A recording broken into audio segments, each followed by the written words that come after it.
दू व्यक्ति के मारलक गोली, जेमे एक के भेल मौत आ एगो दरभंगा रेफर। अहाँ सबके बता दी, मधुबनी जिला के खजौली गांव में गुरुवार के शाम में खजौली जामुन चौक के पास जगत ट्रेडर्स के मालिक प्रणामी सिंह आ खजौली के सुखी गांव निवासी मुनिंद्र यादव के 6 नकाबपोश अपराधी दू बाइक पर सवार छल। ओ सब अपराधी जामुन चौकी स्थित जगत ट्रेडर्स के मालिक प्रणाम सिंह आ ओतय बैसल मुनिंद्र यादव के अंधाधुंध गोली मारि कऽ फरार भऽ गेल।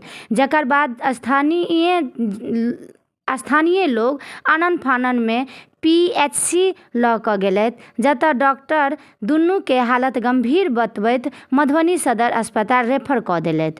ओतय मधुबनी सदर अस्पताल पहुंचला पर डॉक्टर जगत ट्रेडर्स के मालिक प्रणाम सिंह के मृत घोषित कऽ देलथि आ मुनिंद्र यादव जे गंभीर रूप से घायल छथि हुनका पेट में गोली अखनो अछि, हुनका मधुबनी सदर अस्पताल के डॉक्टर दरभंगा डीएमसीएच रेफर कऽ देलथि। ओतय सदर अस्पताल में हुनकर परिजन सबके कनि कऽ बुरा हाल छनि आ खजौली पुलिस एहि घटना के गंभीरता सँ लैत एकर जांच में जुटि गेलथि आ जगह जगह छापेमारी करऽ लगलथि।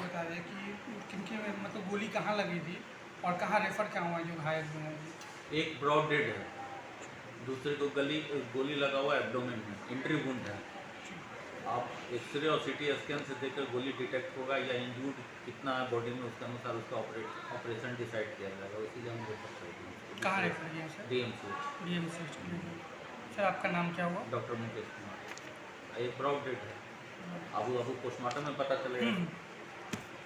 सर वो आया था तो मरा हुआ। हाँ।